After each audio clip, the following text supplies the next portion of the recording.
Good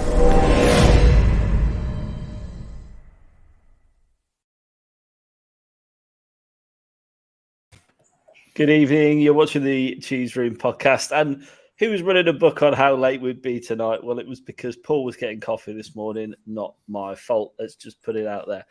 It's very early in Australia. Paul, how you doing? Thanks for joining us again. Always a pleasure, mate. It is very early o'clock. It's bloody cold, not by Northampton standards, but by Australian standards. And I just want to say a big thank you to you for letting me have a look at the run sheet 15 seconds before we've gone on air. I'm just currently deciding whether to bother to read it or not. Well, I mean, why break the habit of a lifetime? Like, we've been doing this 3 years together and you've never read a run sheet yet. So when you asked to see a run sheet, pardon me if I was slightly surprised, but look, I'd like to give you some curly ones every now and then, mate. If you need it, it's there for you, Paul. That's the main thing. Becky, how are you this evening? How is life up north? It's very good, thank you. It's nice and warm. It feels like it's the first time we've had hot weather for ages. Everyone's saying about how lovely it is down south. We haven't really had it, but it's all good. Cold up north. See, this is it, Paul. We're baking right now. We're in Australian temperatures in the UK. I've got to say, I'm loving hearing that accent. What's that? I should talk like that. I was born up in Leeds, but, you know, kidnapped by soft southern bastards. Puts it brew on. All right. Aye. It's better than a dodgy Russian one, surely. Shan, What do you mean? welcome. Good evening. Hello. How are you? That was such a boring intro. Shan, all the way from up north. How are you? I'm all right. Not too bad. Very tired. It's the heat. It's 26 degrees still. It's 9 o'clock. What's going on? It's taking the piss a bit, to be honest. It's warm in the man cave. I put the fan on, but I thought I'm not going to have it on during the show because you might get a bit of noise through the mic. But it is absolutely baking in here. Baking. Are you working in the dark as well, Owen? I mean, normally it's me that has no lights on, but I got a new Mac, so I've got like good camera and everything. But you seem to be working in the dark. What are you hiding something? It's mood lighting. It's what YouTube. Right. Okay. I've read. What mood is it that you're trying to portray, mate? This is the sultry. Have a look at my shirts. They make a nice backdrop. Look. I just half expect to see you stroking a white cat. No, that's Daniel Levy. Absolutely. Obviously, the squad have arrived in Korea. Did anyone see the arrival video where they got into the airport? Yeah, and Sonny was waiting for him. And the first person through the door, who was it? Do you know this, Paul? No, look, I got asked this on a podcast last night. Have you seen the arrival video? And I went, no, and I still haven't seen it. So number one off the run sheet. Tick that bugger off. It's not on the run sheet, actually. I don't look at run sheets either. First one, Shan. First one through the door. Who was it to greet Sonny? Harry. No, try it. Becky. Over to you, Conte. Becky. Conte, wasn't it? Or Levy? It Conte was one of those two. with Daniel Levy. Daniel Levy was there literally lapping up the applause like it was for him. It was absolutely wonderful. Brilliant to see. And very amusing as well. I mean, how many chairmans actually travel with the team, Shan? I'm going to put it out there. Not a lot of chairmans travel with the team. Levy usually does, though, doesn't he? I think when times are good, yeah, absolutely. When it's shit, he distances himself like you wouldn't believe. I think with it being in South Korea as well, a lot of our sponsorship obviously comes from the Asian market. So he's probably out there doing business. Looking for a stadium sponsor, probably, yeah. Probably. The Samsung Stadium. Let's call it the Samsung Stadium. Samsung Stadium, yeah, it could be. You never know. No, let's find a company called White Hart. I like that suggestion. I like that suggestion a lot, Paul. Well, look, they've got 40 hours until they play their first game against the K-League 11. Wednesday lunchtime, midday, live on Spurs Play. Paul, have you got Spurs Play down under? I know you've got running. Look, I can subscribe to it, mate. It's if I want to, I just haven't done it yet. I don't know if that's because I'm tight or if I just want to see whether it's actually any good before I bother. Yeah. So if anyone wants to pop in the chat with what they think of it, because give me some advice. Let me know. Yeah, do drop it in the chat if you've subscribed. What you think, Beck? Have you signed up to that yet? You love a bit of merch or shirt or whatever. So Yeah, but I thought I can't see the first 2 friendlies because I'm at school, and then we're away for the Rangers game. Mm-hmm. So I'm a Works bit on your like phone. before. Yeah, I was just waiting to see if it's any good first. Can you not like? When you say you're at school, are you a teacher? Hmm. Well, she's not. So what are you worried about? Read page 32. I'm going to do some revision. Yeah, I was going Carla, to say. what the Wi-Fi is really, really bad. It wouldn't work. Third world Wi-Fi up north, is it? Afraid so. Yeah. Shan, how about yourself? Spurs play? Are you in yet? You know I've got Spurs play. I know, but I'm asking on Because we camera. both screenshot the same things and send it into the chat at the same There time. you go. There you go. Knew you wouldn't let me down, Shan. What are you making of it so far? As soon as I got my code through, I subscribed, and I think it's really good. I've watched quite a lot of stuff on there. And when you think about it, last season we had to pay £15 per friendly to watch it. So actually, when you work out we've got 4 friendlies, the cost of it is actually less than it would have been last season, and you get all the extra content. I think it's quite a good deal. Well, look, how much does it work out to? Like £3 a month or something? You get a tenner off. For members and season ticket holders, yeah. Yeah, that's what I mean. And not a lot of people outside of that population are going to subscribe, really. I would go as far as to say so. Yeah, £3 a month. I mean, it's pretty decent value, isn't it? If you're getting all the Premier League replays straight away, that's worth something, isn't it? And as you know, as I leave games early, you do need a replay. Absolutely, it's an important feature. I think you always spot different things when you watch a replay as well. I think, and especially when you're in the stadium, I think you can be so soaked up by the atmosphere. Sometimes when you watch it, I rewatched the North London derby the other day, and the first 20 minutes were actually, I was like, oh, I can't remember it being like this in the stadium. It was quite cagey. It was tight, wasn't it? It was really tight. It was cagey, and I was like, I can't remember it taking us this long to score. Like, when do we score? But in the stadium, it was completely different. So I think it's helpful. You can watch it again and you can actually analyze what's going on, because I think sometimes when you're there, you're sort of swept up in the atmosphere and you can forget easily what's gone on. Well, you don't get a good view either. I mean, compared to the TV cameras, do you? Let's be honest. If you're in the stadium, you get one perspective of it. You get about 20 different camera angles, if you're watching it through Sky or whatever. So it's absolutely worth. But you don't get to see the whole game. When you're watching from the stadium, you can see what's developing on the pitch in other areas, and TV is always focused on the actual action part. So they're just different experiences.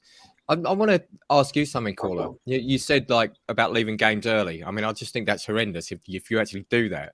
But have you ever walked out and missed Steven Bergwijn scoring 2 goals or anything like that? Well, I did. So. I mean, let's be honest. I missed Steven Bergwijn's career highlight. Big deal. The guy's a footnote in the history now, and he's gone. You're tearing up the run sheet already, so we may as well. I still haven't read it. Talk about. I don't know where it is. So obviously, transfer completed, wasn't it, last week? I got back what we paid for, but are we happy with this, Paul? You happy to see him go? Oh, I'm not. We talked about it a couple of weeks ago that I would rather. Then it was the potential, and now it's actually happened. So, I would rather have kept him and not brought in Richarlison. Although there's other people who are more knowledgeable about football than me that are telling me that Richarlison's a great signing and can do so much more than I thought he could. So, yeah, look, I mean, he was always going to go. He didn't get the football that he probably needed to reach his potential. Hopefully he'll get that at Ajax. He's going to be a phenomenal player. He's going to be absolutely world class, and we'll look at it and go, yeah, we had him for a bit. But yeah, it's sad to see him go, but he needed to, and we need to ship some people out. So I'm not unhappy. I'm not unhappy. Spoken like Dave Bolton when we made it into the Champions League quarterfinals. I don't think he was that excited. Shout out to Dave if you're watching. You're probably not in reality, but if you are, shout out. Sean Bergie, sad to see him go. He wanted to leave. The writing's been on the wall for a long time, and I'm glad it's all done now, because I think as soon as he come out and spoke like publicly and was putting his posts on social media, like the dusty Rolls Royce and all that business, I think when it got to that point, you just think, yeah, you're better off just gone. We don't need that around the squad. If you want to go, go. So I can't feel sad that he's gone. He's scored some memorable goals, but not as many as I feel he could have done. To be fair, about 4 memorable goals. Let's be honest. Owen just doesn't remember any of them. Owen wasn't there for half of them. Man City, I do, absolutely. That was excellent. I loved the debut. But yeah, look, he's gone. All the best to him. But 30 million euros in the kitty, isn't it, or whatever it is? So happy days, I would say. Going back to the Korean tour, Longley can't make it. Work permit issues. Becky, bit surprised about that. Yeah, I knew the social media team said, didn't they, that they put together the video at very short notice. Yeah, it's unfortunate. I think because of the nature of the tour as well, he can't sort of join them afterwards because of all the COVID testing and everything. Yeah, it's a shame really for him. They've got a very strict COVID policy, haven't they, over there? So, you know, good or bad. I think that hopefully they've had the results of all the players, because you have to test, I think, is it 48 hours after you land? So I guess they won't have had them all yet, but they've been training and everything, so no idea. But there you go. There's a squad list that's made it. Notable exclusions from that list. So obviously no Lo Celso, no Tongi and Dembele. I mean, did you see today what they've been doing today, Paul? I know you've been asleep for probably about 10 hours. So I don't know if you've seen any of the training videos today from Korea. But he's been working them quite hard. I've not seen it. I saw some while you were asleep. But if they've been doing more since then, I've not seen it. But it did look like they were working their nuts off. There's Harry Kane looking quite buff in his vest, his sleeveless shirt, whatever it was. They're all looking like they're up for it, which is great. Yeah. I think that it's a shame that maybe Lo Celso is not joined up with the squad. I still think that there's something there. I do, and you know, we didn't get that Eriksen type player, someone who can find a pass, and you kind of wonder if Lo Celso can be that player. I think he's always been played kind of out of position at Spurs. You know, he's not really just been able to sit in behind the front two in the way that he would like to. So, yeah, I don't know. I'd like to see him be an alternative, you know, if we have to shift up the system. But, you know, what I want never happens anyway, so... Well, let me fill you in on what's been going on today. So there was an open training session in the stadium in Seoul, and yeah, they were worked pretty hard for 2 hours, and then asked to complete 42 lengths of the football pitch. Swim in it. Sorry. Swim in it. Sound like you were saying they were swimming it. Yeah, well, I wanted to say, you know, like loop tracks, but honestly, up and down the football pitch 42 times. So apparently, did they get a little badge to show on your shorts afterwards? No, this is a little Conte. This is a Conte pre-season apparently, and it tells you a lot about the fitness of the players apparently. So, Shan, who were the last ones standing? I can tell you, if I told you, Becky, do you know who dropped first? No, but I could guess.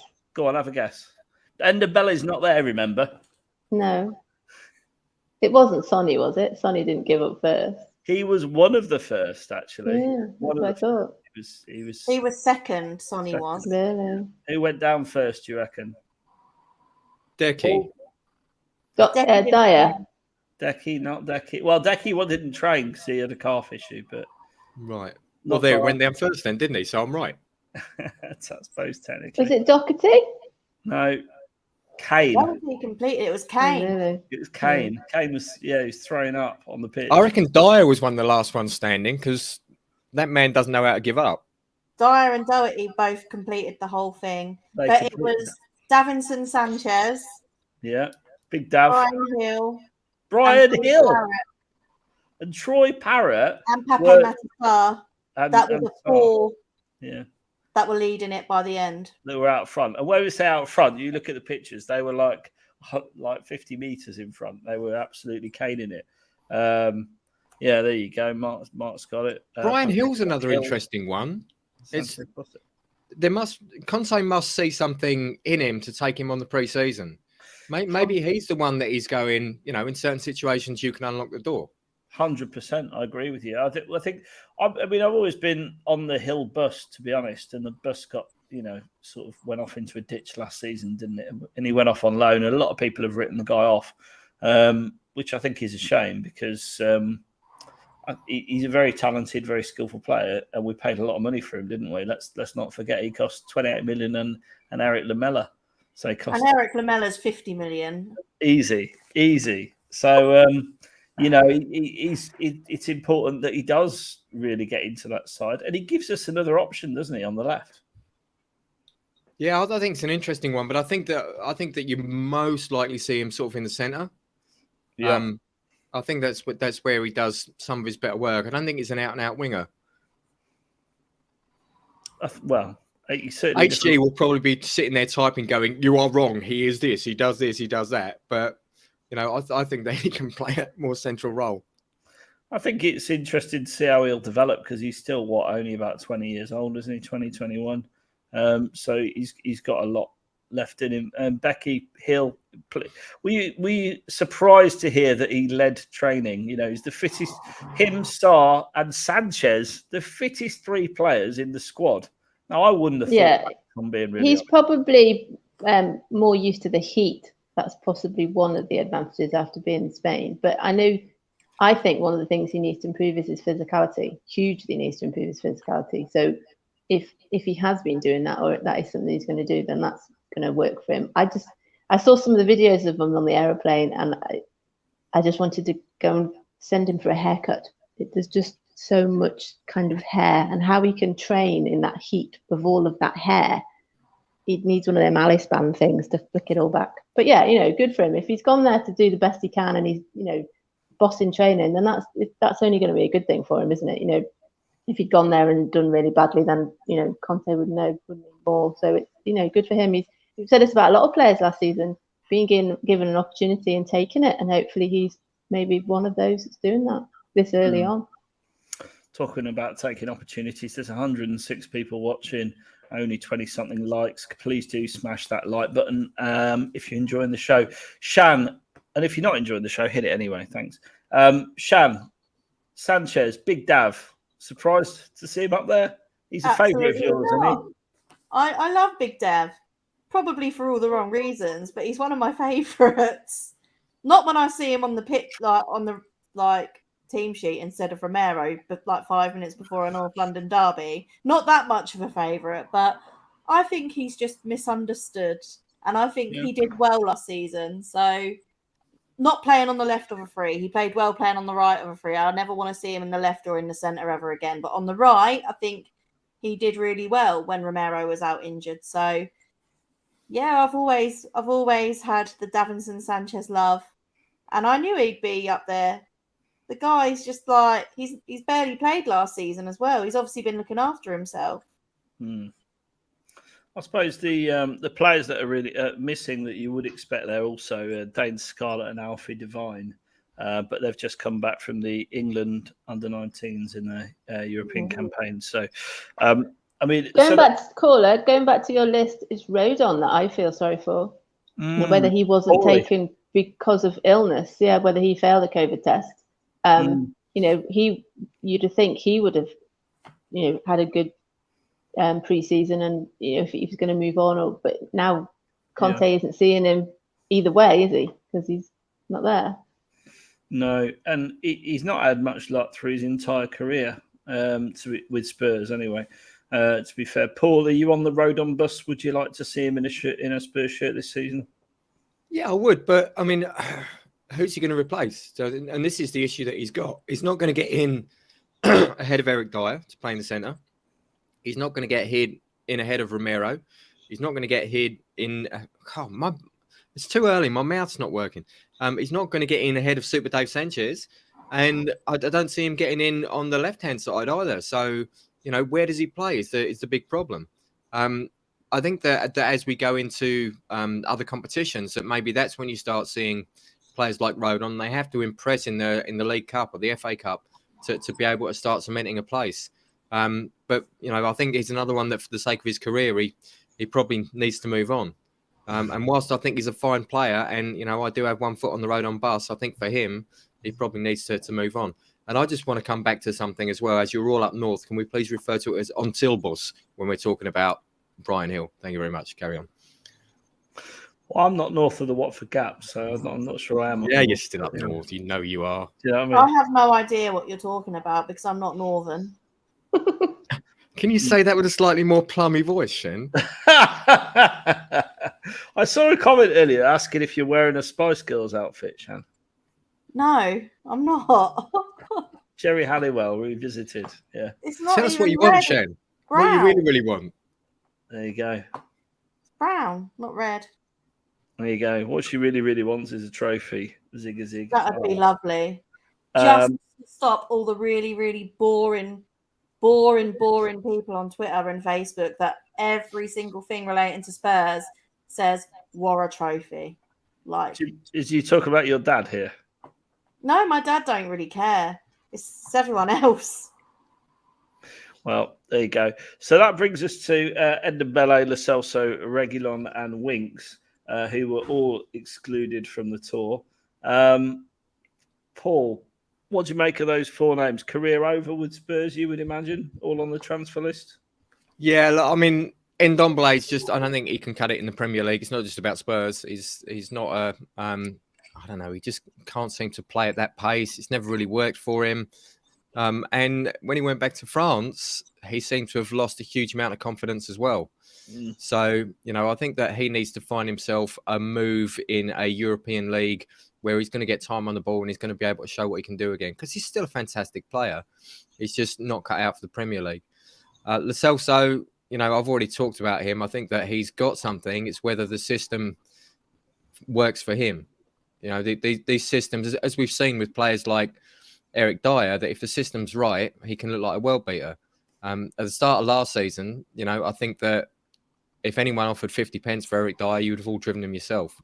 So, it just shows what a system around him can do to allow him to be the player that he should be. Winks, you know my feelings on Winks. I feel really sorry for the guy because, he's... At this point, I'm going to go get a gin. Yeah.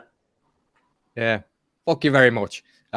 So Winks is Spurs through and through. He's had some great moments at Spurs. Injury absolutely destroyed him, and he's not been the same player since. So yes, he needs to move for the sake of his career as well. But I really think that we as Spurs fans should actually be a bit gentler on the guy because he's he's one of us, and I think he's a great player. He's just not worked out for him. And there was someone else. Who else am I supposed to talk about? Reguilon. Yeah, he doesn't want to go. I think that he wants to stay and develop under Conte. But I also think that if we get a good enough offer for him, that he will move on. Which is a shame because I quite like him, but he's definitely more of a left back than he is a wing back. And it's whether he can change his game to suit what's needed from a wing back position. And I think Conte's doubtful about that. We would have all been pretty doubtful about Roy Albo being able to play as a wing back, but he showed after Doxy got injured that he can do that. If he gets the right training with Conte, mate, I filled that space beautifully. I've got to be honest. I heard it all. Put a bit of tonic in there as well. There is tonic in there, yeah, absolutely. He was saying Winks has been hard done to. I don't think he's been hard done to at all, to be honest. But there you go. Of course he has, because we as fans, and I don't include myself in this because I'm above all that, but we as fans don't go, Winks has had a bad game. That injury's hurt him. Yeah, he's not the player that he was. We go, he's fucking rubbish. Get rid of him. Don't wear my shirt. Out my club.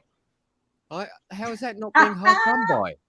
That was a Well, I've great never impression of Paula. I've never I must said say. any of those things. I've never. Behave yourself, Shannon. Wash your mouth out with soap. Look, My club.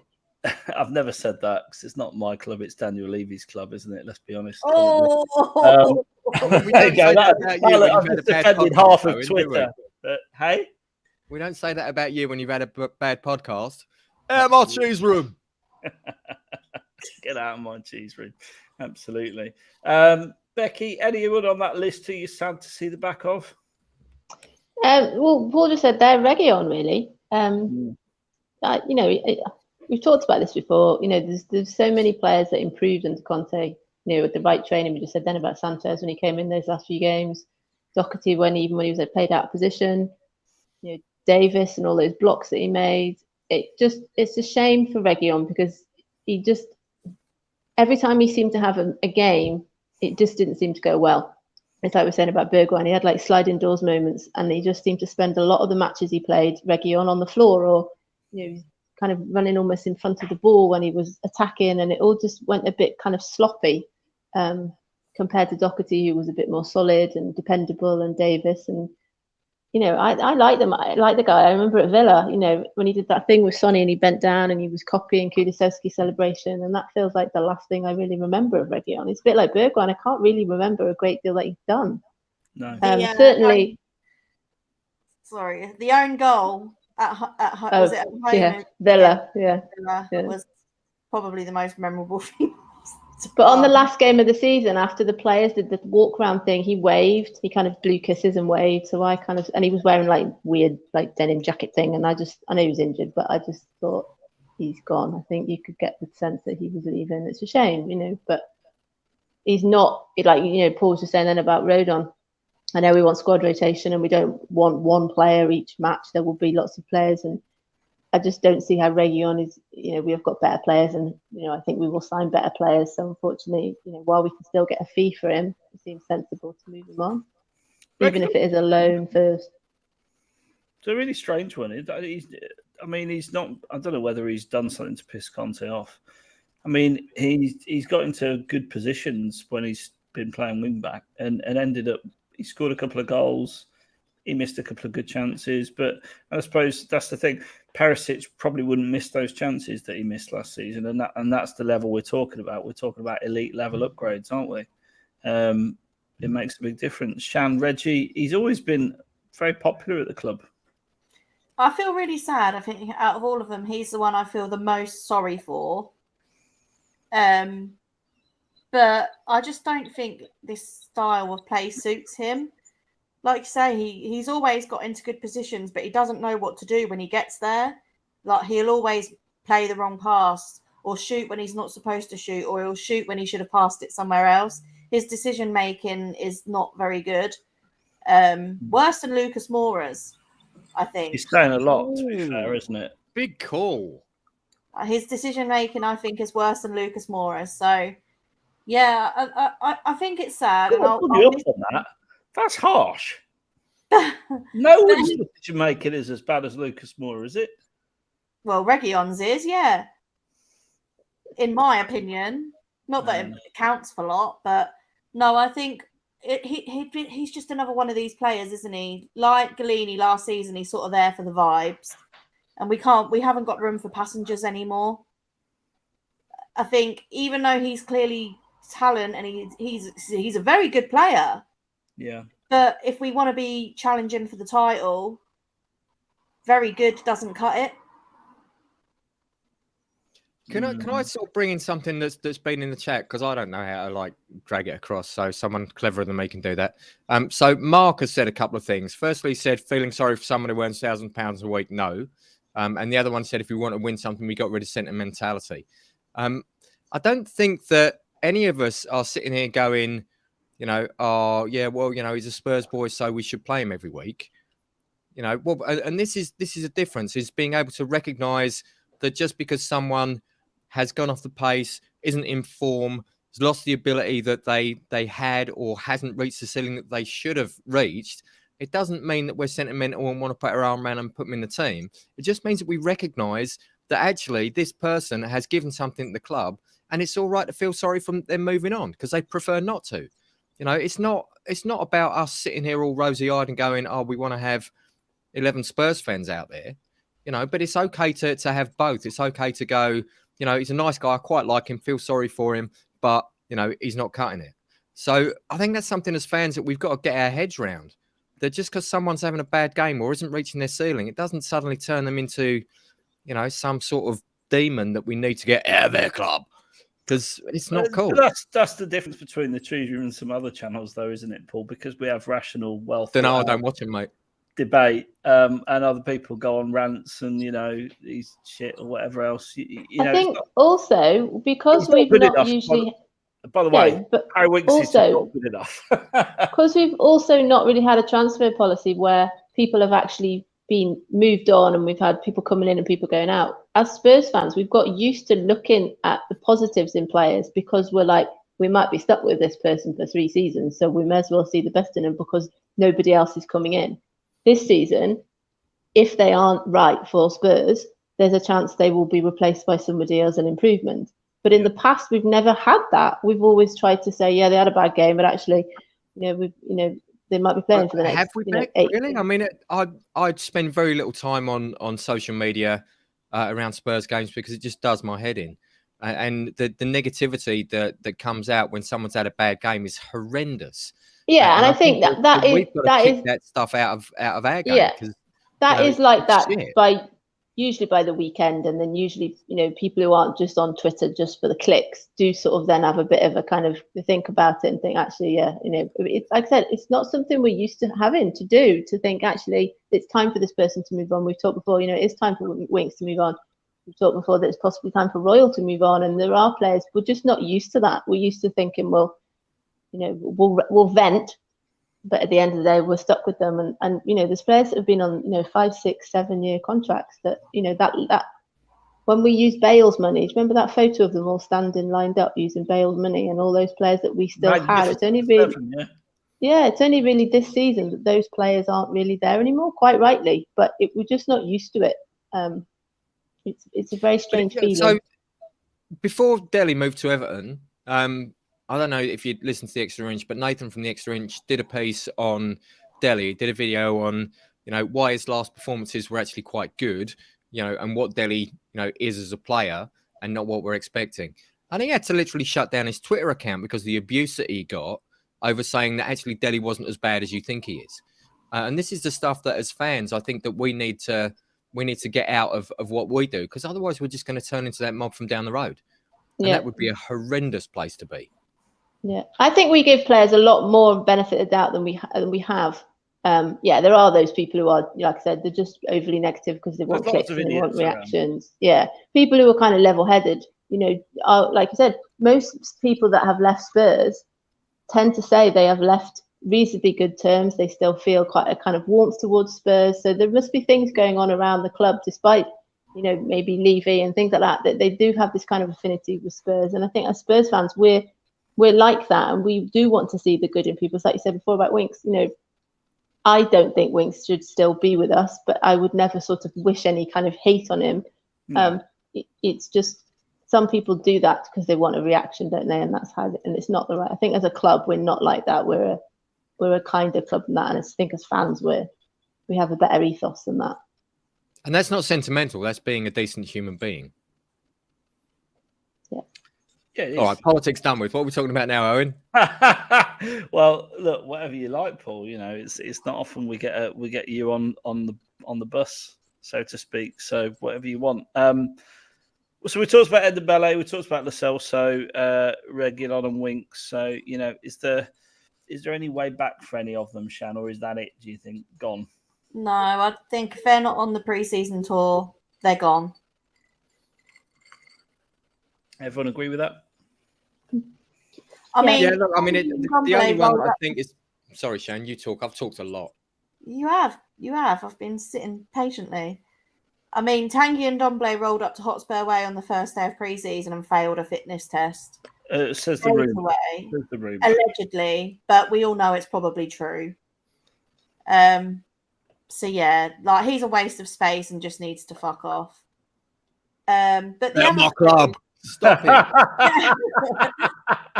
Sorry, Paul. Like, usually that's not my vibe, but Tanguy and Doble I have a deep-rooted hatred for, and very, very rightly so, because he ruined my day that day against Morecambe.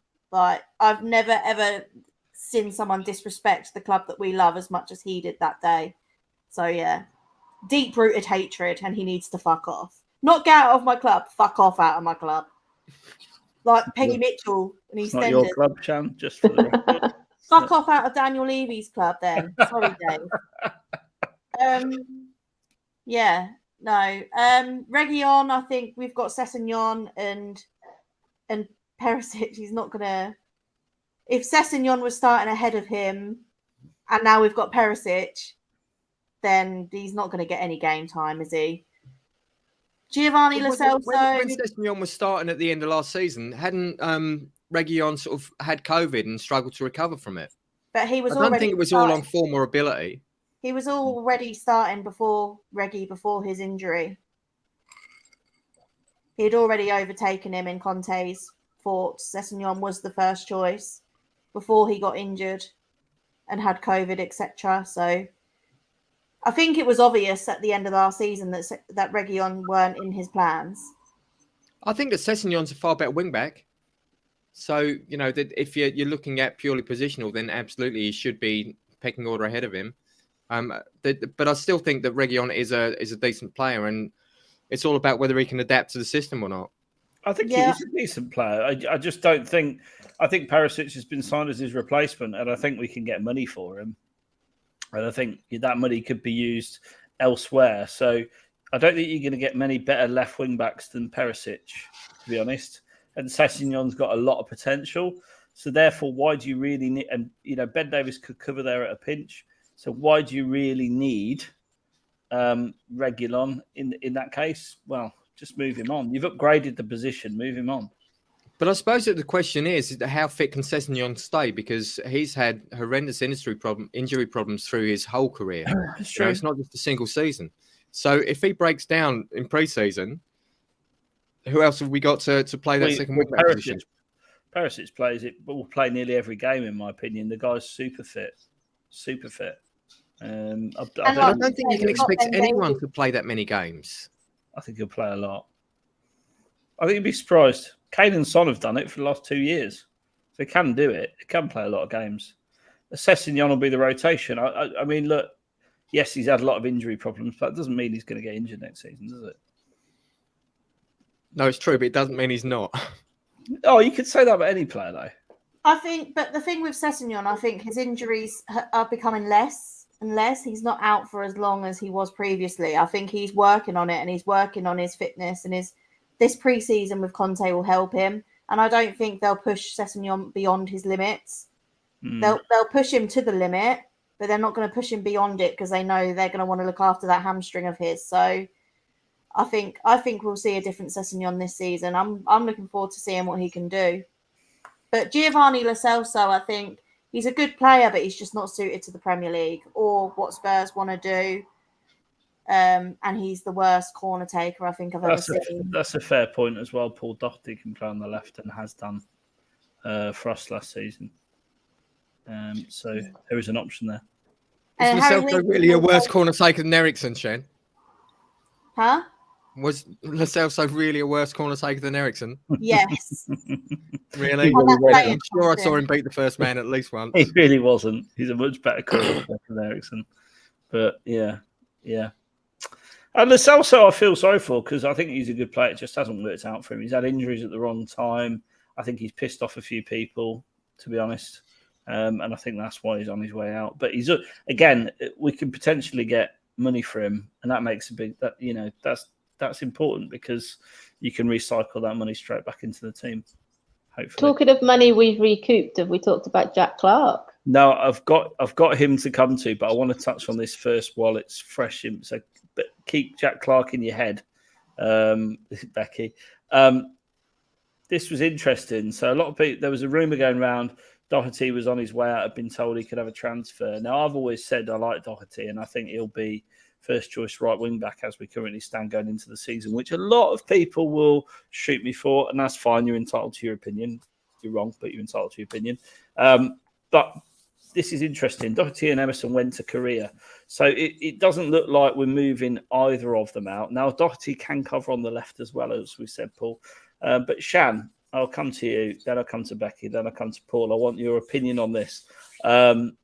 Doherty and Emerson, are we happy with those two plus Spence as a young wing-back going into next season? Because that's what it looks like we're getting currently. If Conte's happy, and it looks like he is, I'm happy. Oh, don't play that card. Doherty, from when Conte came in, is a completely different prospect to what we know him for. Doherty doesn't have the scouting report he's got for no reason. He was scoring goals. He was assisting goals. He was getting that. We all rave about Steven Bergwijn in that Leicester game, but Doherty played a big part in that first goal as well.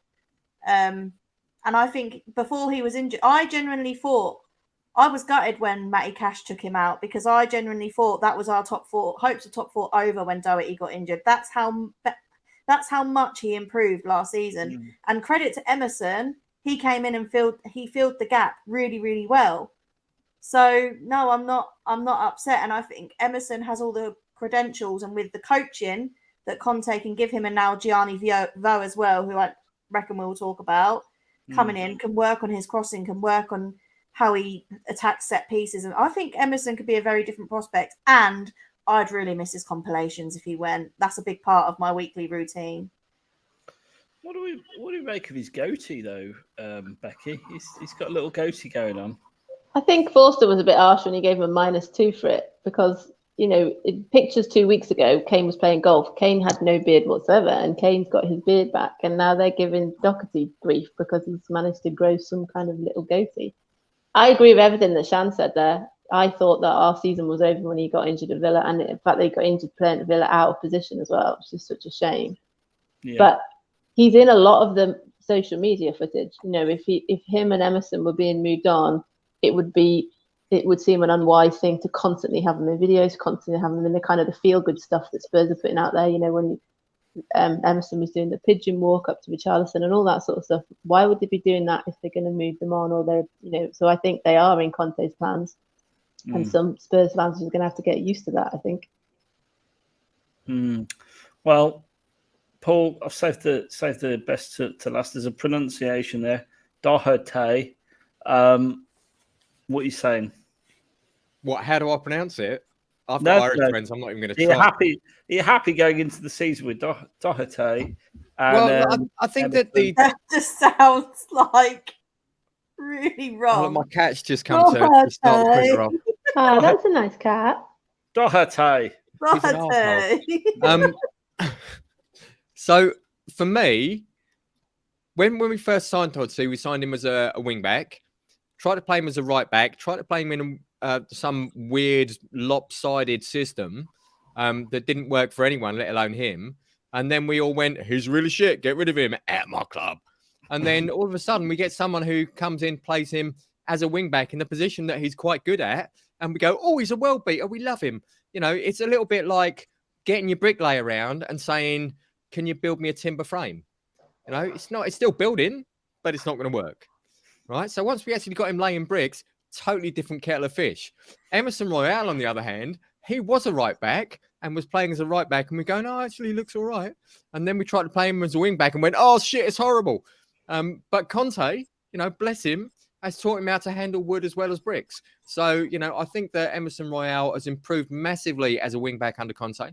I think he's learning where he needs to be, when he needs to be there, you know, what his role is in that system. And I think he's got the ability to change from the right back that we signed into a decent wing back. So am I upset? No, not really. Would it be nice to have a more experienced wing back to back up? Probably. But I think that there's enough growth in Emerson to think that by the end of next season, we'll be going, actually, we've got a bloody good wing back there. And the compilations. And can I just say this about Emerson? The amount of hate he gets from Spurs fans on Twitter is absolutely vile. It's disgusting. And people need to stop it. because people will seriously over-exaggerate. Same with Doherty as well, though, Shan, for most of last season.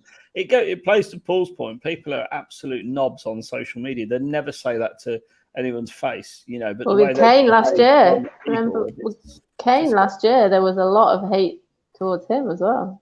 But yeah, and you understand flack. Like, honest, they're big personalities, but there's no need to get really nasty about stuff. It's a game of football, you know. The thing that winds me up is Emerson is like tweeting videos and things to try and get the feel good factor around the club. It shows he loves the club. He really wants to be there. And people are just commenting saying, fuck off, get out, leave. Like, people are like, they're horrible. I could never imagine going on to... They're human beings at the end of the day, no matter how much they get paid. Imagine, and then they complain that footballers block fans.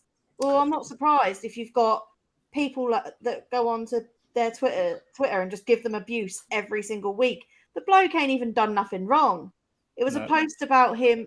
It was him, to be fair, it was him and Mora, and everyone was like slagging them both off. And it's disgusting. But this is the social media conundrum, isn't it? Because like before we had all this, we'd meet up in the pub and me and Owen would be there and Owen would go, oh, that bloody Stephen Freund, he's a complete knob. Get him out of my club. And I'd go, don't be a dick. You know, settle down. And go, yeah, all right, sorry. Right, but now what happens? Want another beer, mate? What happens now is when someone goes, get that Harry Wiggs out of my club, he's a knob. All the other people that want to say the same thing jump on and go for it as well. So all of a sudden you've got this like cacophony of noise, and all the people that would be going, settle down, don't be a dick. They're just on social media going, oh, I can't deal with this shit anymore. So we don't say anything because we know that if we do, we're going to get absolute pelters as well, and we just don't need that shit in our lives. So it's always the ones that are the negative ones that have got the loudest voices on social media, and that's the conundrum of social media. So if anyone can fix that, like I'm in. If there's a positive social media place where, you know, we can go and actually talk sense, I'm in, but I reckon that's the pub. Cheese Room Facebook page is pretty decent too.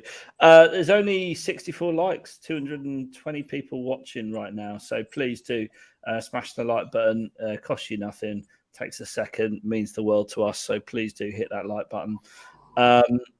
Yeah, and if Spence comes in, he's not going to be first fiddle, is he? He's going to be third fiddle, I would imagine, Paul.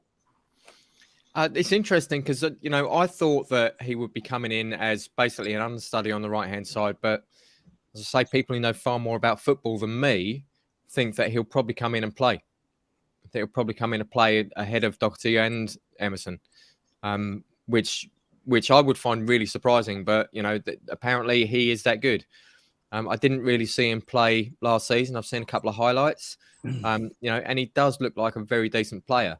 How that translates at the pace of the Premier League, you know, it's very, very difficult to say. Okay. I want to know what you all think of this then. So, Tottenham versus Everton last season, I had the privilege of seeing us pump Everton at home, and this happened on the left.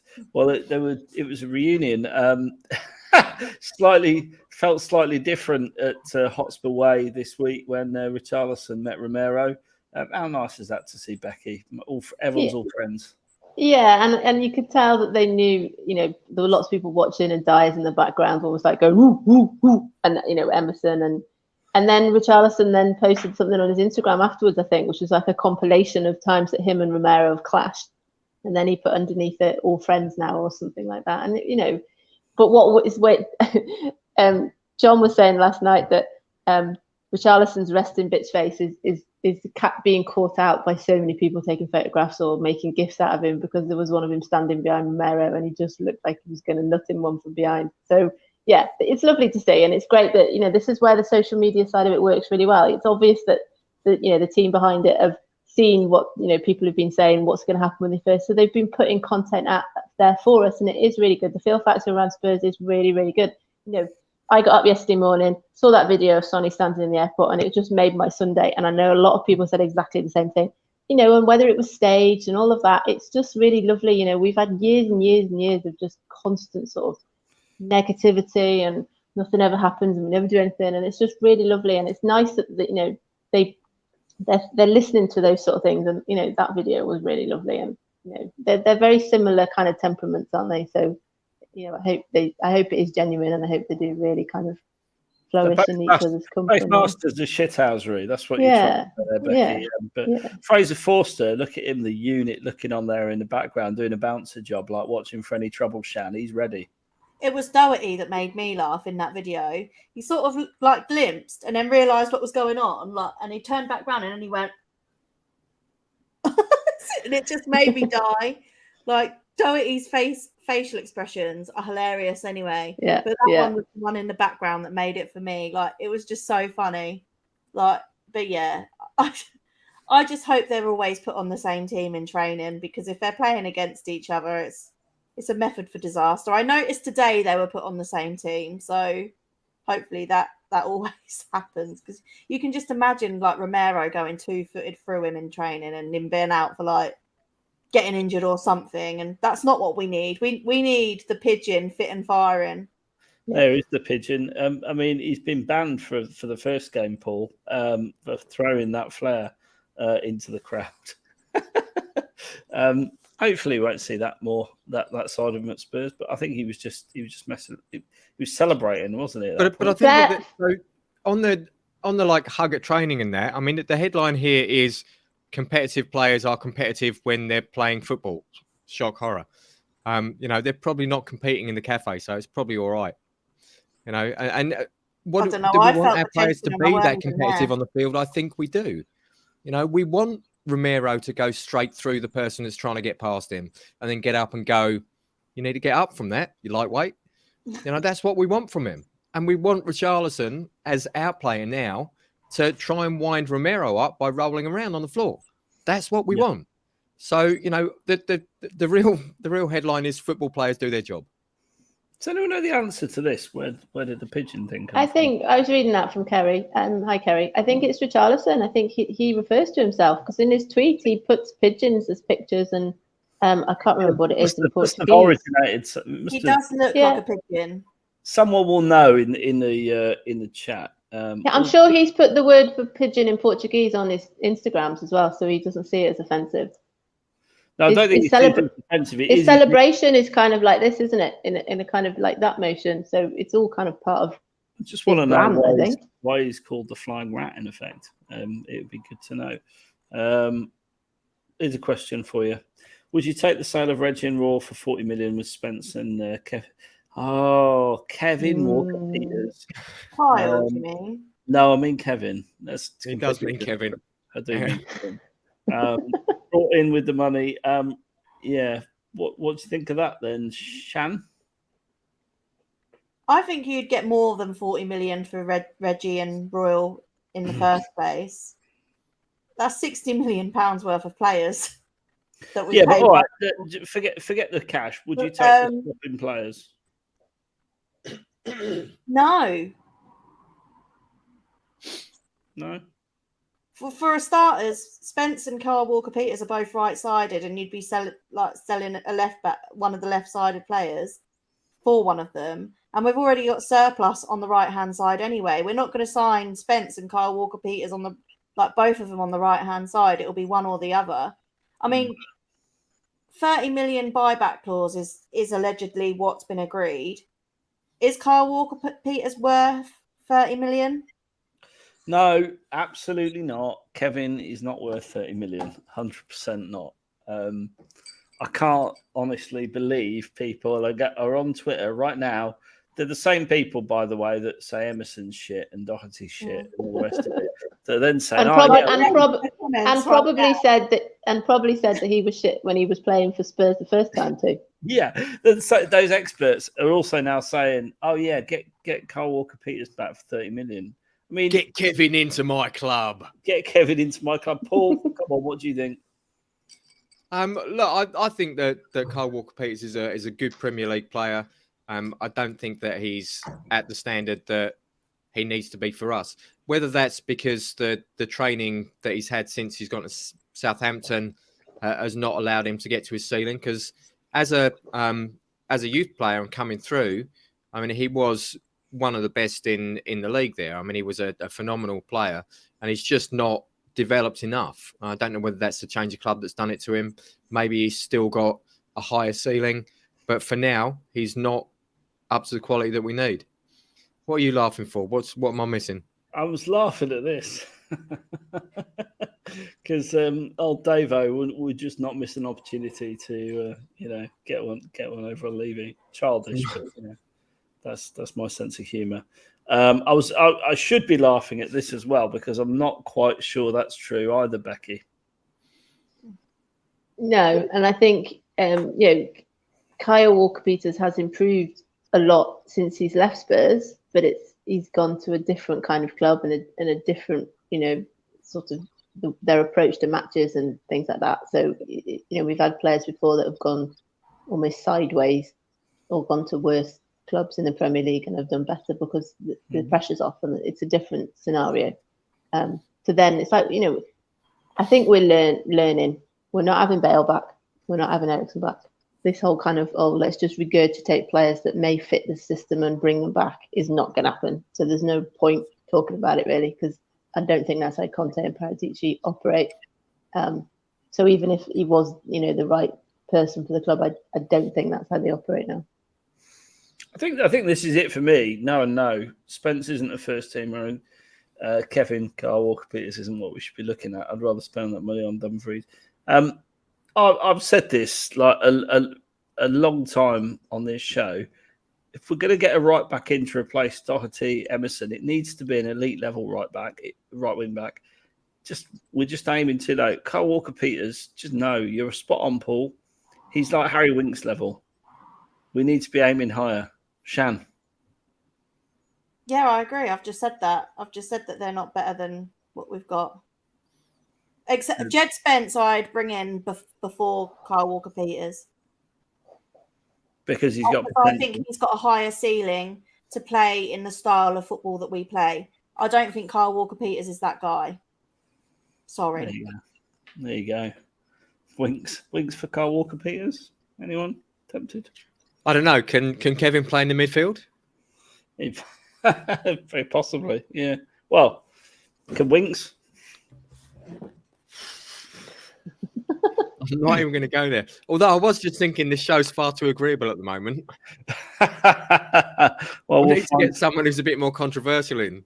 I'm sure we'll find this. Do you think this has been leaked? This 30 million release clause has come from nowhere. No one knew it existed a few days ago. Well, Paul O'Keefe said it isn't 30 million. I can't remember which way he went. He went 10 million either way, and I can't remember whether he said it was 20 or 40. But somebody tweeted him directly, and he went, "No, it's a load of rubbish."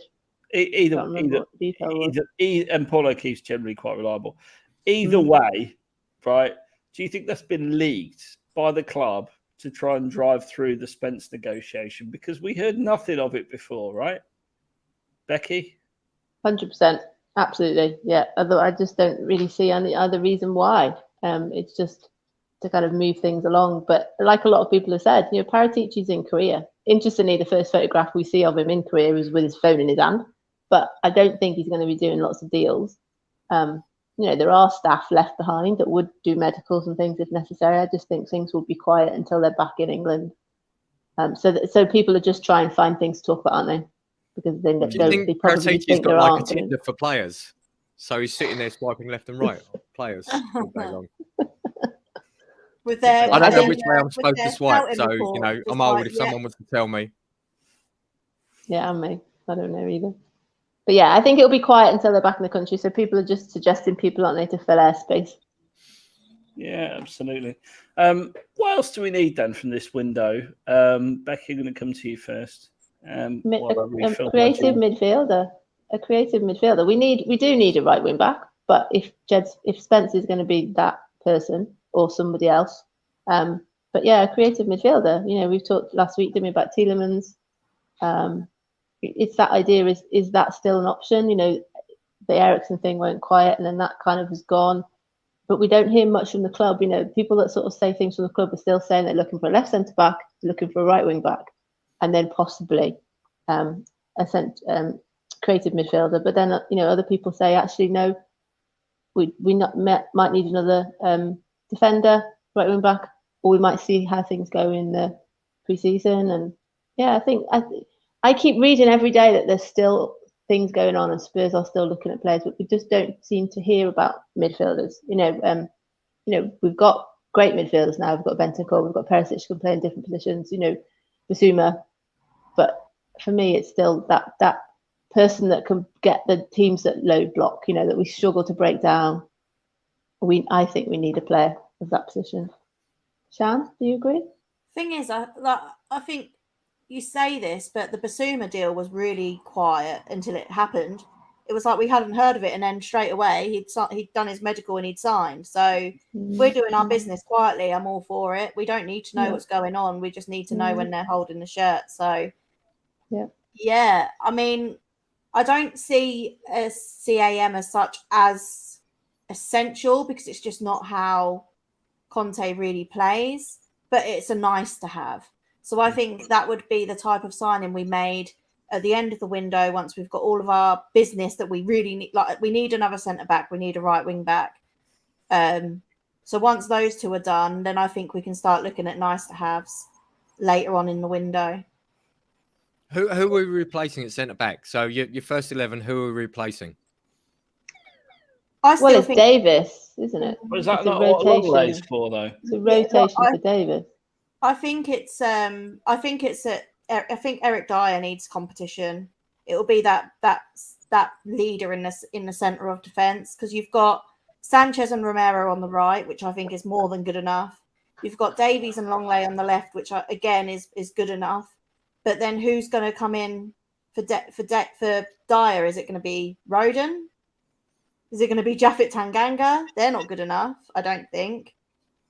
But then when Sanchez first came into the side, you remember all those years ago when Sanchez first came into the side, he was playing in the centre, and albeit he had Alderweireld and Vertonghen either side of him, but he looked really calm and composed in the centre. So, maybe Conte looks at him and goes, well, you can play both. I don't think that Sanchez is the leader type that, obviously when he's playing with Alderweireld and Vertonghen, they're leaders, but I don't think you could have Sanchez, Romero and Davies or Longley in the same defensive line. Who's the leader? Well, Romero played in the centre at Atalanta, so again he can do that. But was he playing alongside? And because I don't see Romero as a leader of a defence that will organise the defence. You always see Dyer telling Romero off and telling him to get back into position. I don't think Romero at the moment, he's 23 years old. I don't think he's disciplined enough to be that leader in the defence, and we need another type of player like that. Because when Dyer got injured, we fell apart. But would you have said the same thing about Dyer 2 seasons ago, that he wasn't a leader? Well, he is a leader. I've always liked. No, Dyer. he's shown that he is over the last season. But 2 seasons ago, when we were all baying for blood and wanting him out, would you have said that man's the leader of our defence? I was never one of those. So no. I'll have to take your word for that because I didn't hear it. I was never one. Well, I weren't on the cheese room back then, but I was never one of those that wanted Dyer out last summer. I said I think under Mourinho he was really good up until the second half of the season, but no one was good in that second half of the season under Mourinho. So yeah, I take your point. I'm not disagreeing with you. I'm just saying that I think that there's options for playing in the centre that are there already. And maybe that's why we're not looking at a centre back. I think we because, are. You've got to improve on Rodon to bother to bring someone in. You've got to improve on Rodon and Tanganga and Sanchez to bother to bring someone in. You need a Bremer or a Vardiol or a Torres, one of the big name centre backs. And I'm convinced that there's still deals to be done there. As we get towards the end of the window, I just think if you look at our 3 centre backs, I think Longlow. I put my team out as it currently stands on Facebook, actually, on our Cheese Room page. If you're not already a member of the Cheese Room Facebook page, get over there. Loads of good stuff on there. And people were sort of saying, "Why have you put Longley in for Davis? It's Davis's shirt to lose and all the rest of it." Longley's a better player, in my opinion, than Davis, and that's why you pick him. And I do believe Longley's been signed to upgrade that position. Now, Davis, don't get me wrong, he's a great rotation option, played really well last season, but in terms of bringing the ball forward and picking a pass, he's not what Conte wants from that perspective. So when backs are to the wall, great. But when you need people to step up into the midfield, that's why we signed Longley, and he's left-sided. Beautiful. But Dyer's upgradable also. But I don't see that happening at the start of the season, Owen. So, I mean, Davies has had a whole season. I was being slightly provocative, Paul. So it won't surprise you to know that, I'm intelligent enough that if I want some debate, I'm not going to put out the simple option. I do think that Longley will work his way into the team quite quickly. But I think it does surprise me that you think you're intelligent enough, mate. Yeah. I just think we need to sign another leader type in that centre back position, because Dyer really is the only one that stands out to me as someone that can command the defence, that can organise them. And he may not be he may not be as talented as Romero, but he's equally as important because he's the one that organises them and has everyone where they need to be. He's constantly shouting and pointing, and you can see that in the stadium last season, how important he was. And you can see it just from the stats, how many games we lost, how many goals we conceded when he wasn't in that defence. I just want to pick this up, because if there's ever, Dave talks a lot of sense, but he's talking utter nonsense here. He's not even seen Longley play. He probably hasn't even watched the highlight reel that's 8 minutes long on YouTube, and he's writing him off because this season he wasn't in the first 11 at Barcelona. Longley was one of the most sought after centre backs in Europe when Barcelona signed him. And when I keep reading that, I keep coming back to the fact that Kulusevski wasn't playing for Juventus, regularly when we signed him. Or Bentancur. Longley, honestly, he's a better footballer than Davies. Davies may very well be better defensively, and there's a lot of credence in the argument. He holds that position right now. He holds that shirt. So it wouldn't surprise me at all if we started the season with Davies. I just think longer term, I think Longley will be good. He needs confidence building back up. It's a bit like signing Lo Celso from us. Someone will get a player there, relatively cheap, who they need to build, but has got the ability to do well. And you can't compare him, by the way, to Emerson. I've seen some complete shit been written about, Emerson came from Barcelona. Look at him. I think Emerson hadn't played a game for Barcelona first team, or one game. Longley's played like over 100 times for Barca and 15 French international caps, not Spain. So honest to God, people are just like clueless if they think it's a shit signing. But I think that what's happened is that Conte's seen someone that's gone, he fits into my system like this. He has all the attributes that I need in my system. And he may not have all the attributes that we would like, as fans, but we don't understand the Conte system, in the way that the people at the club do. So he's bought a centre-back that's going to fit into his system and play the way he wants. In the same way they bought a midfielder in Bentancur and a winger in Kulusevski that fitted into his system, and his skills would enhance the system that we were already playing. That's what Conte does. I just want to raise this up as well, caller. There's a bit of truth in it. Yeah, a bit of truth in that. Longley fills a gap for Bastoni or Vardiol move next summer. We know about Vardiol's release clause. He's cheaper next summer, so it makes a lot of sense. Bastoni don't want to leave. So Bremer coming in now, he can go straight in. And again, another Serie A defender of the year. He can go straight into the middle of that defence. He's a commanding type. He's an absolute beast. This is the sort of centre-back that we need to compete with Dyer.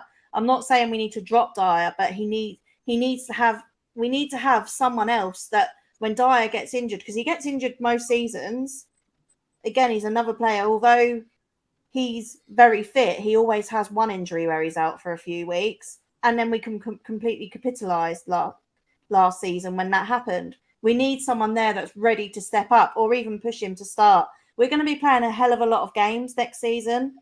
We need to have 6 solid centre-back options, and Rodon and Tanganga aren't. I don't think they can step into Dyer's shoes personally, and I think Sanchez is better on the right. Sanchez needs to have another leader alongside him to tell him where he needs to be. I think this is the thing, right?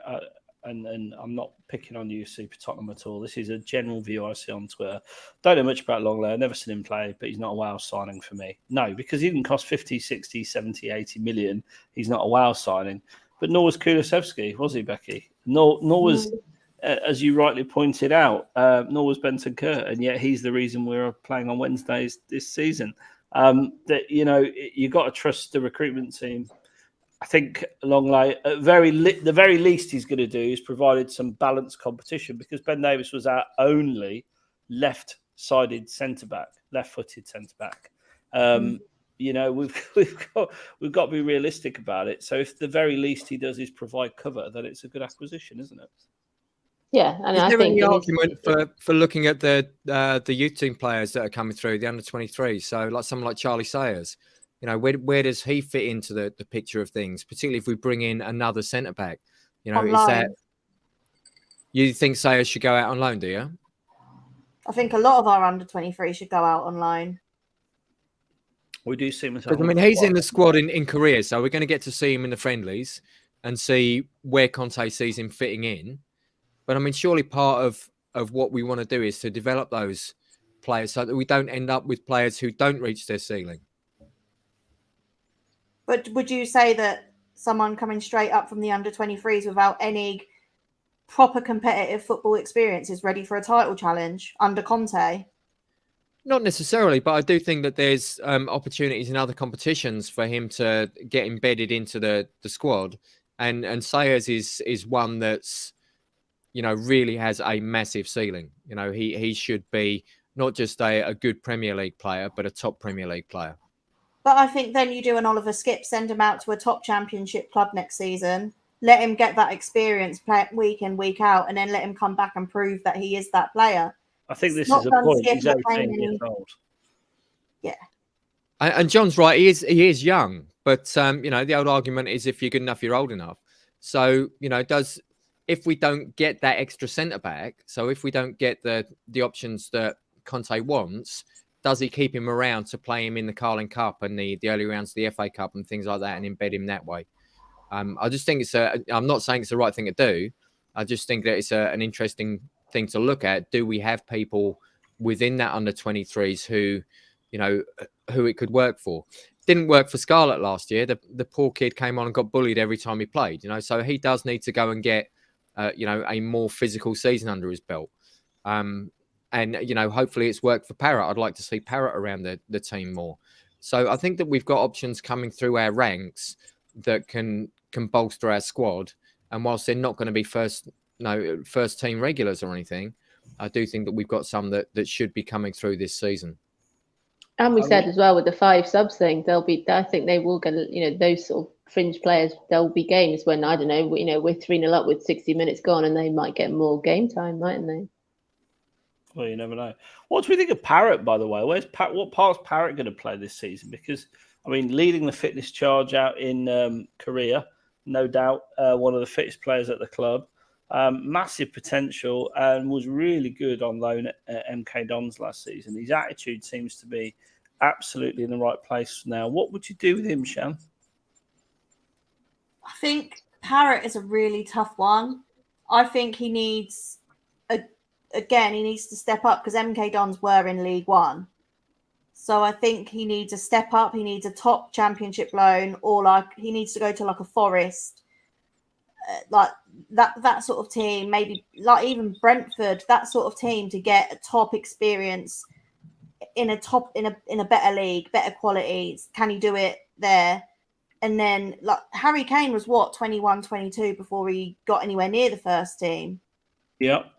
So I think it's a step up for Parrott. Can he do it consistently at a higher level, at the level we need him at before he comes in? But at the same time, I wouldn't be sad to see him stick around because I think he's more ready than Scarlett is. Yeah, I completely agree. Because Scarlett's just not got that strength. No, Parrott's looked like a man from the age of about 17, hasn't he? He's a big lad. Unit. But if you remember the first couple of games that he played for us, he got bullied really easily. It's not just about your physique. It's about how you plant your body down so that you can actually take those knocks and still come away with the ball. And he's learnt that really well over the last couple of loans that he's had.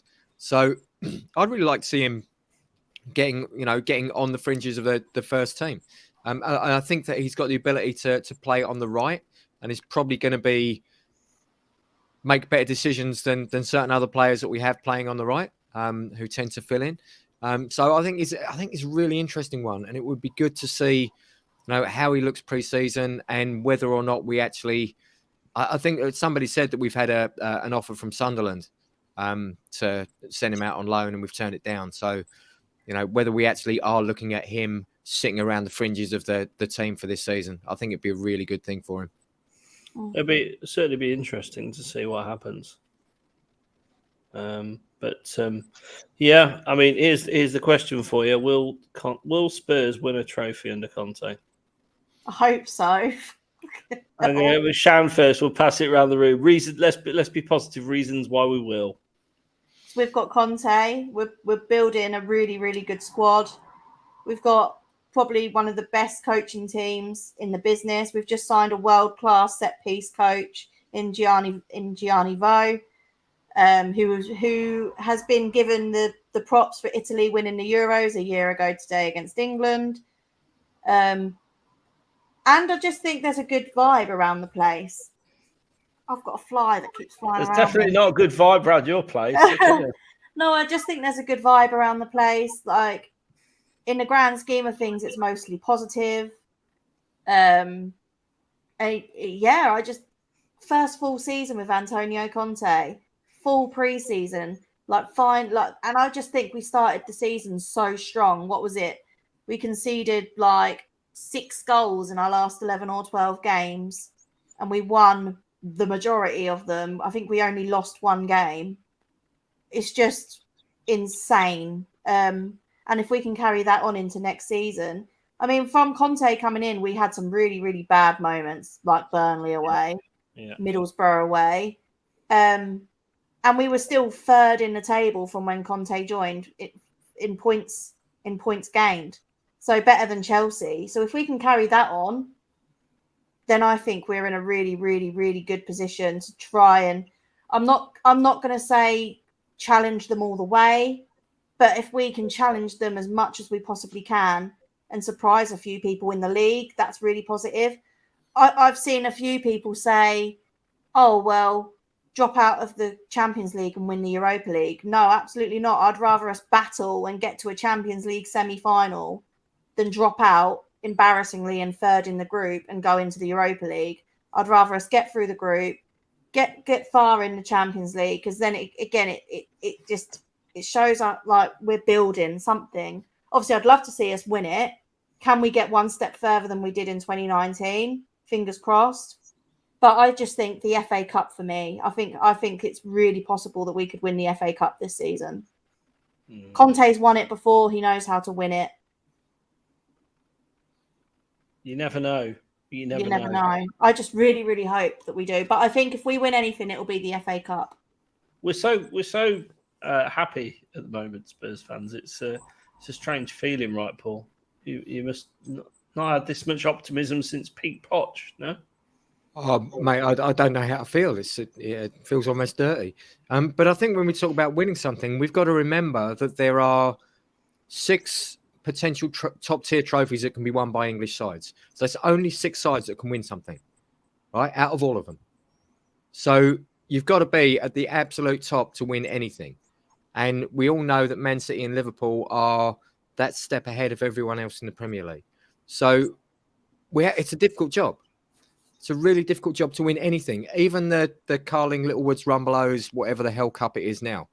I mean, you've only got to look at Man City's dominance in that to see how dominant they are across all of English football. So it's going to be difficult. But do I think we can do it? Yeah, absolutely. And there's 5 of those trophies that we could win, which would be great. We can't win all 5 of them, obviously. I was about to say that'd be nice, Paul. Is that your prediction? Yeah, we're going to win 4. No, look, I think we'll come away with a trophy. But that's the optimist in me that says that. Ask me again halfway through the season, and I'll probably be in a totally different place. Mm-hmm. That's not the optimist in you, Paul. The optimist in you is like, at the end of the season, I'm still going to be in a positive place because we've won a trophy. Yeah, but Shan, I've been doing this for 45 years, right? So for 45 years, at the start of every season, I've been going, we're going to win something, we're going to win something. And by midway through the season, we're fucked. It's all going to shit. So, I'm a realist as well. And I hope that the realist doesn't get to come out. The thing that for me is why it's so great to see that we are building a squad rather than just an 11. Because looking at City and Liverpool last season, they were streets ahead, both of them, streets ahead everybody else. And then they started to falter to kind of February, March time. So, if we, Son got injured, didn't he? If we get injuries sort of post World Cup, if we aren't already in a reasonably strong position by then we are going to struggle to kind of kick on, because you don't win the Champions League in September. So it's having that kind of depth of squad, February, March, April, when the matches are coming thick and fast, and, there's fatigue getting in, and like I said, you've got the World Cup as well. And it's that I think will be really interesting to see. This season, that was probably our best chunk of the season, maybe apart from September, where, we had that momentum, and, we had results like Brighton and a few blips, but like Chan said, it really built something at the end of the season. We were very consistent. We had injuries, but we managed to kind of have some kind of unity, and we weren't conceding goals. And I'm really interested to see how February and March goes next year, because I always think Spurs should win the FA Cup. They take it seriously when other teams don't, but they always seem to fall short. I think I agree with Shan. I think the FA Cup is our greatest opportunity, but it would be so lovely to go deep into everything and still be kind of, involved in everything, February, March, April, and still be involved in as many things as possible, which is something we're just, again, not used to.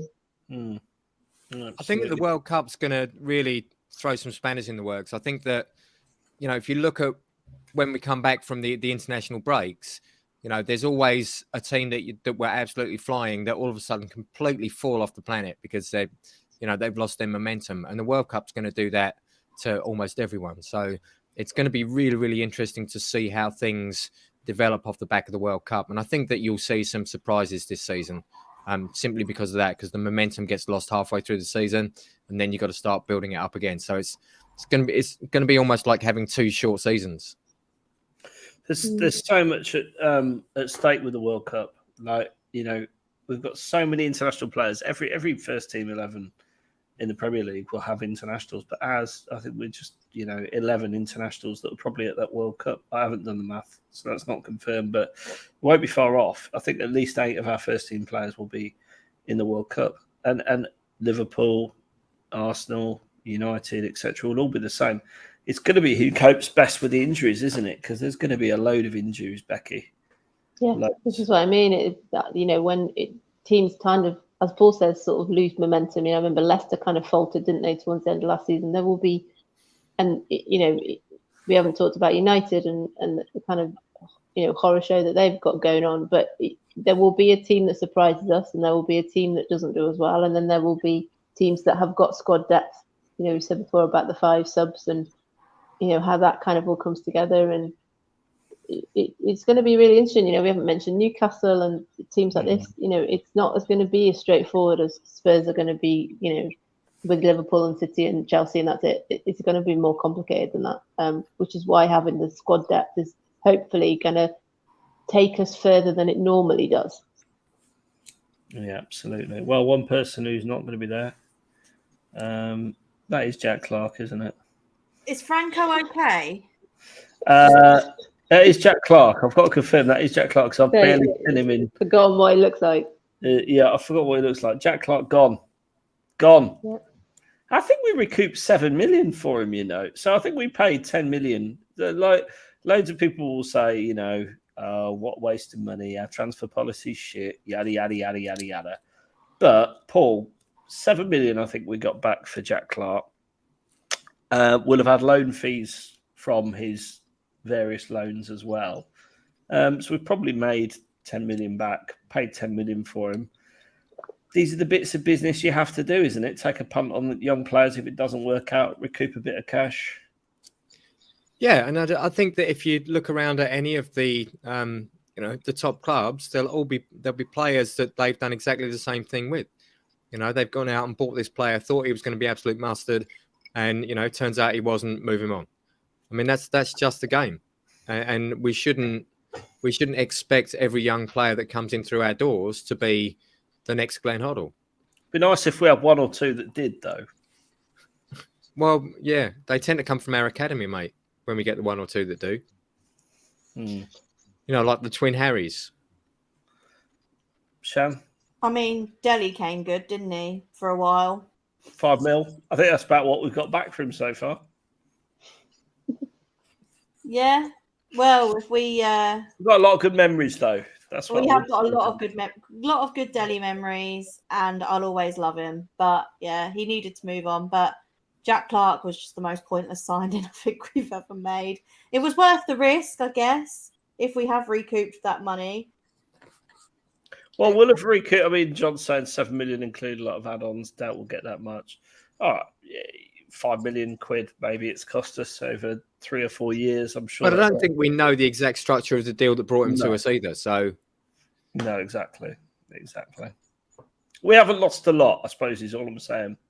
We haven't really lost a lot on any of the kind of outgoings this season. I think the ones that have gone out. Yet. We made $1.5 million on Stevie Bergwijn as well. Yeah, we got an extra this is what I mean. This 150 million, I know we've spent money on Richarlison, but really the business that is going on at the moment is quite favourable because we seem to be making, or not losing much on players that we were hoping moving on. If that happens with people like Winks and Lo Celso, then that transfer money's still there. Is it time to just call Ndombele a tax write-off and just go, 30 million? Yeah, see you later, mate. Off you go. Just find somewhere yourself. We don't care anymore. He's almost at my club. He's almost at that point, though, isn't it? I think he is. If he can't even complete a fitness drill on the first, you don't know that. You can't say that. That's quite nonsense. It's quite likely that he didn't call her. It's not based on what. This is Ndombele we're talking about. Can't even blooming run properly. Right, look. I'll give you that. So when he runs, he looks like his mind doesn't know what his legs are doing. Absolutely. But as a player, it means that the defenders don't know what his legs are going to do either. So, that's why that's where his strength was. That's why he's so infuriating, though, isn't he? Yeah. He's not like a fat guy or anything. He does get it's another one of those. Though. Hey? He's not fit. How do we know that? Because we've seen enough of Ndombele to know he's not fit. How many times did he last 90 minutes? Not many. Well, he was popping out of his arse after 60. So is this just a case of one larger gentleman trying to be kind to another larger gentleman? Is that what's going on here?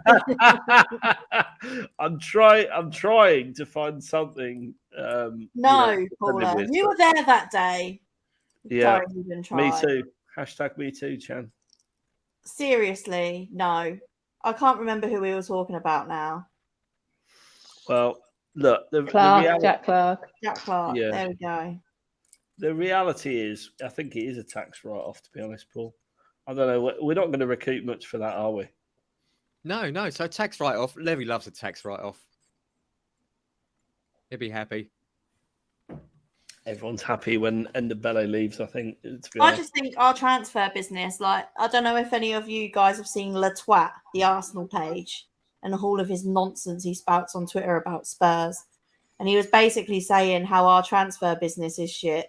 And I was like, because we've signed flops. We all know, like Jack Clark's. Stephen Bergwijn was. I can't put Jack Clark in that category because but no difference to what he was saying. We signed. So this is what he was saying. We signed Ndombele, Sessegnon, Lo Celso, and Jack Clark in the same window, and how many of them have been a success? Maybe Sessegnon for Spurs, but it's okay because we're recouping our money for those.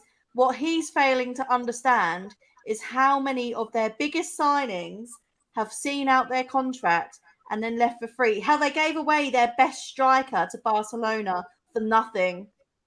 So when we sit back and look at it, our transfer business is light years ahead of that lot down the road. And that is why we are better than them in every single way. I think what he's also failing to understand is he's made very poor life choices. And whatever happens to us, it doesn't matter how low our club sinks, we will never be as low as them lot down the road. Very well put, Paul. Couldn't have put it better myself, in fact. We've got to get these players off the payroll, but I don't know how. I don't know how we're going to get rid of Ndombele. Lo Celso will go, won't he? I can't see an issue with that. It's just a case of money. I He'll think get a transfer to Spain somewhere. there's a couple of teams that want him because he is a decent. Turkey, wasn't it? We heard about Turkey, but then that went quiet. And then that was Ndembele. He heard the kebabs were good though. He was to be honest, that was him instigating that rumour.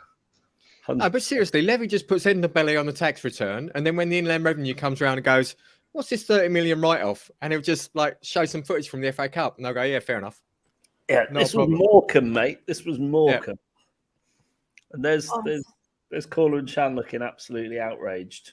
You were telling me to calm down. It weren't that bad for about 70 minutes.